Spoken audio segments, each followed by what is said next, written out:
మా ఆయన ఇంటికి రాలేదు. నాకేమో ఆకలి అవుతుంది. 10 అవ్వడానికి వచ్చింది. మా ఆయన లేకపోతే వంట చేయబుద్ధి కాదు, తినబుద్ధి కాదు, ఏం చేయాలనిపించదు. ఆయనతో 5 సంవత్సరాలు 6 సంవత్సరాల నుంచి కలిసే తినడం, కలిసే ఉండడము అలవాటైపోయింది.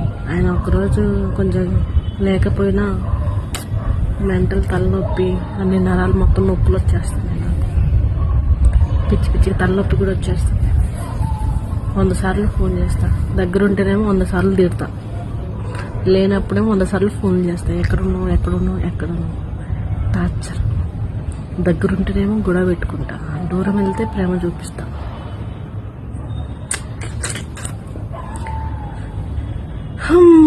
ఇంకా రాలేదు. నాకేమో ఆకలి అవుతుంది. వంట ఏం చేయలేదు. ఏమన్నా తీసుకొస్తాలే, మెలుకుతూనే ఉండు, పడుకోకు. నేను పడుకుంటే లేగను, అందుకని మెలుకుతూ ఉండు, పడుకోకు అంటున్నాడు. ఏం చేయాలో తెలియడం లేదు.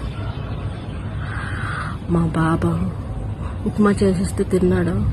తిన్నట్టే మొత్తం అటు ఇటు మొత్తం కింద పైన పడేసి 2 దెబ్బలు తగిలేటప్పటికి సరే నన్ను పడుకోబెట్టి, నేను పడుకుంటా అని చెప్పి అన్నాడు. పెట్టి నేను బయటకు వచ్చి మాట్లాడుతున్నా. మీరేమో ఎంతసేపు బ్యాడ్ కామెంట్లు ఏడుతూనే ఉంటారు. ఫాలోవర్స్ కోసం మాట్లాడుతున్నాయి. దీనికోసమైనా మాట్లాడితే మీకు ఎందుకురా?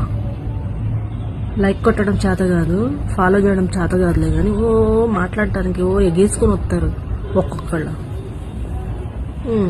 వేషాలు వేస్తారు ఒక్కొక్కళ్ళు, మామూలు వేషాలు కావు. బూతులు మాట్లాడకుండా, బూతులు పెట్టకుండా కామెంట్లు మంచిగా పెట్టండి, నేను రిప్లై ఇస్తా. చెత్త కామెంట్లు పెడతారు. నా హార్ట్ఫుల్ మనిషిని, నా హృదయం కఠినమైన హృదయం కాదు, హార్ట్ఫుల్ మనిషిని, హెల్ప్ చేసే అమ్మాయిని మీ మొహాలు తగలబడా. ఎంతసేపు బ్యాడ్ కామెంట్లు, బ్యాడ్గా ఆలోచించడం, ప్రతి దాంట్లో అర్థాలు తీయడమే. సిగ్గులేనోళ్ళు అందరు నాకే తగులుతారు. ఎందుకో నాకు అర్థం కాదు. చూసుకున్న వాళ్ళు చూసుకొని వెళ్ళిపోవచ్చు కదా, లైక్లు కొట్టేసుకొని. కామెంట్లు ఎవరు పెట్టమంటున్నారు మిమ్మల్ని? ఎగేసుకొని వచ్చేస్తారు. మీ మొహాల్లో కాకి రెట్ట.